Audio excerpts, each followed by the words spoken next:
Oke, kita masuk aja langsung ke prosedur code-nya. Jadi, di sini yang pertama ada knowledge base atau basis pengetahuan. Nah, jadi knowledge base itu apa sih? Nah, jadi knowledge base itu otak dari sistem pakar kita.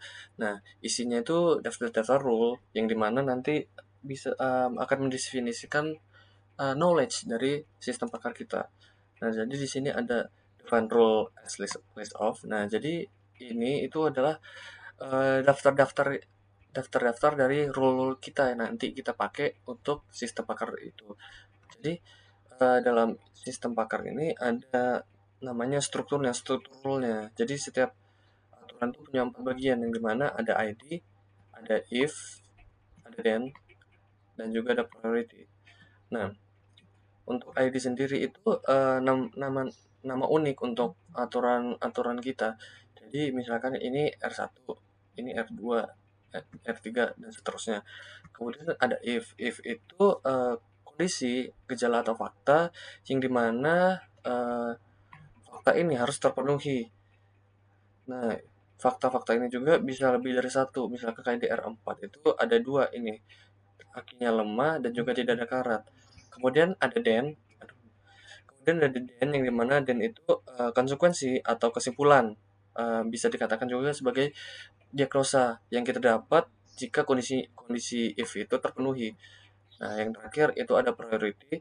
Nah, priority ini itu eh, tingkat prioritas yang dimana itu kalau misalkan angkanya lebih kecil atau prioritinya satu, nah yang akan dieksekusi lebih dahulu itu yang prioritinya paling kecil, misalkan satu, dua, tiga begitu.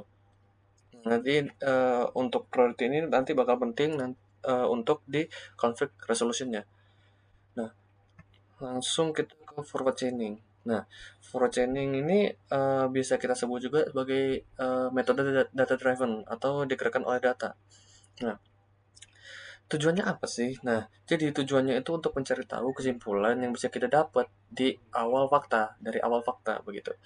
Nah, cara kerjanya itu kita nanti bakal nginput dulu fakta-fakta awalnya, terus nanti kita bakal masuk ke inisialisasi, di mana inisialisasi pertama itu adalah executed rules, yang dimana itu eh, menjadikan dirinya sebagai daftar untuk nyimpan aturan mana yang udah dijalanin. Nanti biar aturan yang udah jalan itu nanti nggak diulang-ulang lagi begitu. Nah, terus untuk new found itu eh, sebagai flag atau penanda. Jadi yang nilainya true kalau kita nemu fakta baru gitu. Itu di set ke true. Nah, kita masuk ke loop utamanya yang dimana ini while new fact found do. Nah, jadi ini while ini itu adalah inti mesin interferensinya. Jadi nanti dia itu bakal terus ngulang-ngulang sampai kita selama kita masih ada fakta baru yang kita temukan. Nah, terus new fact found ini kita set ke false. Nah, terus nanti ada ini sort rules by priority, ID. Nah, jadi eh, untuk aturan ini itu diurutkan berdasarkan prioritas. Jadi angka terkecil dulu, misalkan prioritas satu, terus prioritas 2, terus prioritas 3. Nah, kalau prioritasnya udah sama atau udah diurutin, nah nanti kita urutin berdasarkan ID-nya gitu. Nah, jadi di sini ada kita nanti bakal ada tiga ini, ada tiga aturan. Nah, yang pertama kita yang ini dulu. Nah, jadi kita cek dulu setiap aturan for each rule. Kita cek dulu aturan ini udah pernah dipakai apa dieksekusi belum. Nah, kalau belum, kita masuk ke sini. Nah, nah, terus kita cek kondisinya lagi. Nah, terus habis udah dicek, langsung kita ke sini. Nah, nanti apakah semua kondisi rule if ada di daftar fact kita. Nah, terus di if all condition met, dan itu jika iya semua kondisinya terpenuhi itu, maka nanti akan ditambahin kesimpulannya rule dan-nya ke daftar fact kita nanti. Nah, terus nanti bakal tandain aturan ini atau rule ID sebagai executed rules. Nah, terus yang ketiga itu set no fact found true. Nah, jadi karena kita udah dapat fakta baru nih, ini bikin while loop-nya bakal muter lagi buat ngecek lagi dari awal apa dengan fakta baru ini. Nah, terus nanti selesai. Nah, kalau while loop-nya berhenti, artinya udah nggak ada aturan lagi. Ini nggak ada aturan lagi. Berarti yang bisa dieksekusi berarti nanti program bakal ngecetak semua fact-nya, fact akhir, terus nanti bakal dijadiin daftar executed rules begitu. Kita masuk ke algoritma backward chaining. Nah, backward chaining itu bisa kita sebut juga sebagai metode goal driven. Nah, jadi tujuannya itu ingin kita membuktikan bahwa apakah semua goal atau tujuan itu true atau false gitu. Nah, caranya itu beda tentunya. Jadi kita input dulu input dulu goals-nya dulu, apa yang mau dibuktiin, terus nanti kita masukin fact-nya, fakta awalnya. Nah, terus kita nanti cek ini, masuk ke bagian ini, check if goal in fact, then itu nanti kita cek dulu, jangan-jangan ada goal yang emang udah ada fakta awalnya. Jadi kalau iya, bisa langsung return ke true, begitu. Nah, terus nanti di sini itu nanti kita cari aturan yang relevan. Program ini bakal nyari semua aturan yang rule then-nya itu atau kesimpulannya itu sama dengan goal yang lagi kita cari. Nah, terus di sini kan ada if possible rules until is empty. Nah, kan? Nih, di sini. If possible rules is empty, then berarti kalau gak ada aturan yang bisa ngasilin goal, itu berarti goalnya ini gak bisa kita buktiin, berarti kita returnnya ke false gitu. Nah, nanti kita bakal pakai recursive step. Nah, program nanti bakal nyoba satu-satu aturannya yang relevan tadi for each rule. Nih, for each rule ini untuk satu aturan dia bakal ngecek semua kondisinya for each condition in rule F. Nih, yang ini if do gitu. Nah, jadi jika kondisinya itu udah ada di fact, itu udah bagus, bisa kita lanjut ke cek kondisi berikutnya. Nah, jika di kondisi itu belum ada fact-nya, nah di sinilah nanti kita bakal mundur. Nah, program bakal manggil dirinya sendiri backward chain condition fact ini. Jadi backward chaining condition fact. Nah, kondisi tadi sekarang jadi sub goalnya atau jadi tujuan baru gitu istilahnya. Terus nanti kalau si backward chaining buat sub goal ini udah ngasih hasil false, berarti nanti aturan ini gagal. Buat cek at, program bakal berhenti cek aturan ini. Jadi lanjut ke possible rules yang ini. Possible rules. Nah, nanti if all condition true. Nah, jadi kalau di if all condition true, kalau semua kondisi itu udah termasuk sub goalnya itu dalam satu aturan bisa dibuktiin atau true, maka goal utamanya itu kita udah terbukti, berarti return true. Kalau udah nyoba semua possible rules-nya tapi nggak ada yang berhasil, return berarti goalnya nggak bakal terbukti gitu. Nah, di sini program utamanya nanti programnya itu bakal nanya kita mau milih satu atau dua, yang dimana satu itu forward chaining, terus yang dua itu ada backward chaining. Nanti user itu bakal nginput fakta awalnya. Kemudian nanti kalau nanti nah, udah misalkan nih dia user minta input satu, nanti berarti dia bakal masuk ke sini. Tapi sebelum itu user bakal ngasih fakta-fakta awal dulu gitu. Kalau memang udah selesai, nanti bakal ditulis selesai gitu. Nah, terus ini di sini ada conflict resolution ya. Nah, jadi konflik di sini apa sih sebenarnya? Nah, jadi konflik ini terjadi di forward chaining ketika ada dua atau lebih dari aturan atau rule yang kondisinya itu sama-sama terpenuhi pada saat yang bersamaan. Jadi strateginya itu bisa pakai prioritas, spesifitas, atau recency gitu. Nah, jadi prioritas ini konsepnya kurang lebih kalau setiap aturan itu dikasih skor prioritas, jadi aturan prioritas lebih tinggi itu bakal dilakuin lebih dahulu. Nah, cara ini itu paling umum buat ngasih sistem aturan yang mana yang lebih penting gitu. Nah, terus kalau misalkan spesifitas itu konsepnya itu aturannya itu lebih spesifik, dianggap lebih baik. Nah, terus karena itu aturannya itu panjang, jadi itu yang dieksekusi lebih dahulu. Kalau yang recency ini itu konsepnya strateginya ini lebih mementingkan fakta yang baru didapat. Ada dua cara pandangnya, yaitu gimana memprioritaskan aturan yang menggunakan fakta paling baru atau memprioritaskan aturan yang paling terakhir. Itu bedanya dari ini. Oke, baik. Di sini saya akan menjelaskan tentang forward chaining. Di sini adalah kodenya. Saya akan menjelaskan terlebih dahulu untuk kode forward chaining. Untuk kode forward chaining ini di sini adalah untuk ada code untuk mengimport rules yang dimana tersimpan pada file knowledge base. Di sini tersimpan rules yang ada pada soal dan kemudian ada tingkat prioritasnya. Satu itu rendah, dua itu sedang, tiga itu tinggi. Balik ke kode forward chaining. Di sini adalah definisi atau fungsi forward chaining.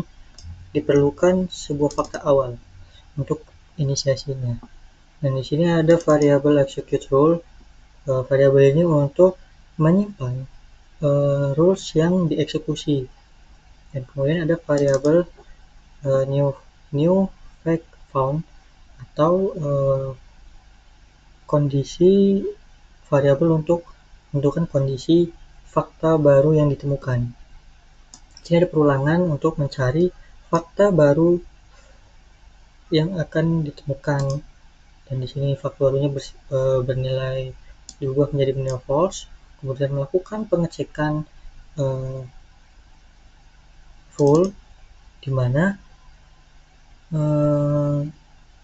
untuk pengecekan rule yang ada di rules yang setelah disortir berdasarkan prioritas dan ID-nya. Nah, kemudian di sini ada kondisi di mana rule ID ini belum atau tidak ada jika belum ditemukan dalam eksekusi rule, dan kondisi di mana fakta awal itu sama dengan kondisi di rule. Jika ditemukan fakta dan kondisi awal yang ada di rule, maka fakta akan ditambah rule yang ada di rules itu akan ditambahkan ke dalam fakta sebagai fakta baru. Kemudian rules yang ditemukan itu akan ditambahkan ke variabel execute rules, kemudian dijalankan rule ID dan menghasilkan rule yang then. Nah, kemudian akan dikeluarkan setelah melakukan pemeriksaan semua rules itu akan mengeluarkan fakta akhir hasil inversi, di mana ini adalah gabungan antara fakta awal dengan fakta baru yang ditemukan. Kemudian akan mengeluarkan aturan yang telah dijalankan yang tersimpan di variabel execute rule. Sini kita bisa mulai eksekusi untuk inferensi forward chaining. Kita pilih satu. Fakta awalnya adalah estimated total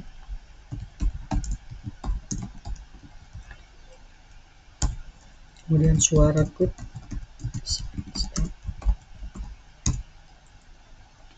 tidak ada karat pada terminal. Kita cek estimated total suara periksa start, tidak ada karat terminal, kita enter. Jika fakta awal sudah tidak ada lagi, maka kita bisa klik enter, inputkan selesai. Nah, di sini ditemukan. Dan di sini diberikan outputan proses forward chaining.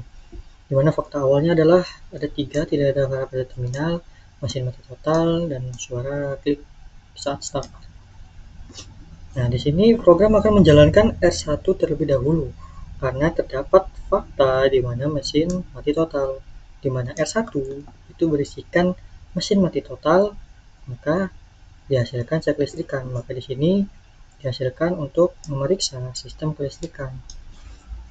Kemudian program menjalankan R5 karena fakta awalnya adalah ada suara klik saat start. Maka pada R5 dihasilkan bahwasanya aki lemah, dan kemudian didapatkanlah fakta terbaru yaitu periksa sistem kelistrikan dan aki lemah, sehingga program menjalankan R4 di mana fakta ataupun kondisinya itu jika aki lemah dan tidak ada karat pada terminal, maka dihasilkan untuk ganti aki. Dan untuk R7 dijalankan karena ada kondisi jika aki lemah, maka dihasilkan mesin sulit dihidupkan, sehingga dihasilkan fakta akhir hasil gabungan antara fakta awal dan fakta terbaru dari rules itu mesin sulit dihidupkan, aki lemah, ganti aki, kemudian mesin mati total, suara klik saat start, tidak ada karat pada terminal, kemudian periksa sistem kelistrikan. Dan berikut output aturan yang telah dijalankan yaitu rule 1, rule 5, rule 4, dan rule 7. Kita masuk ke backward chaining. Seperti yang kita ketahui, backward chaining merupakan metode ekvivalensi yang bekerja mundur dari tujuan goal ke fakta-fakta yang mendukungnya. Berbeda dengan forward chaining yang bekerja dari fakta ke kesimpulan, backward chaining dimulai dari kesimpulan yang ingin dibuktikan, lalu mencari aturan dan fakta yang dapat membuktikannya. Untuk alur kerja programnya sendiri, di sini kami telah membuat programnya. Eh, Dimulai dari inisiasi, merupakan dev backward chaining goal facts. Nah, di sini program menerima dua parameter, yaitu goal sebagai tujuan yang ingin dibuktikan, dan facts yang merupakan set berisi fakta-fakta yang awal yang sudah diketahui. Lalu untuk line in, if goal in facts ini merupakan pengecekan fakta awal, yang dimana jika tujuan sudah ada dalam fakta awal langsung return true. Lalu tidak perlu penerusan lebih lanjut. Lalu kemudian kita mencari aturan yang relevan, di mana variable rules sama dengan R for R in rule if R then sama dengan goal. Yang dimana mencari semua aturan yang kesimpulannya then sama dengan goal. Contoh, jika goal sama dengan ganti aki, maka akan mencari aturan dengan then sama dengan ganti aki. Seperti itu. Kemudian ada validasi aturan yang di if not possible rules, di mana jika tidak ada aturan yang bisa membuktikan goal, maka return false.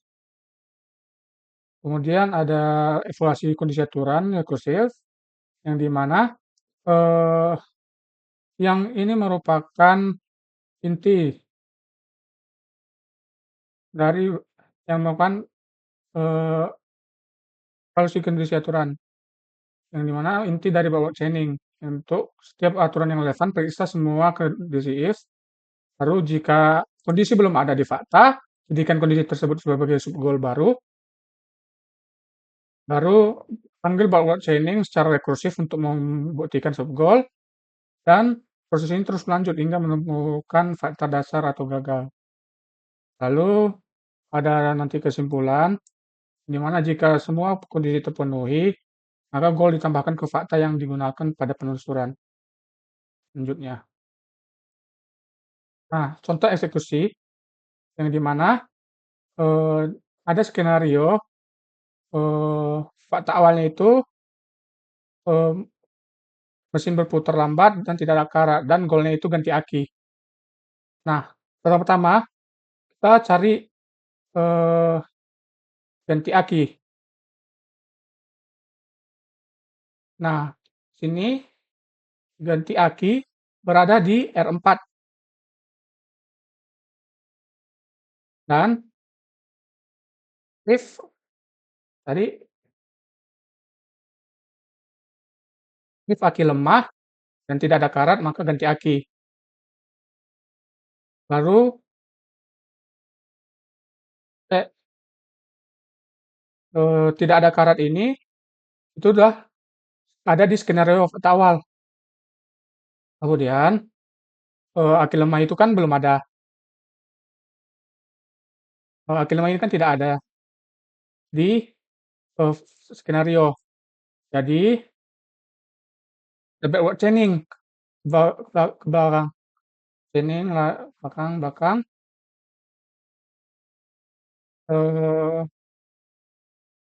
untuk aki lemah di R3 tapi tidak masuk ke ganti aki lagi R2 cari aki lemah lagi. Nah, di sini kita menemukan di R2 itu ada di fakta, yaitu mesin berputar lambat dan pas sekali dan-nya aki lemah. Ya, otomatis R2 ini sudah terbukti ke R4.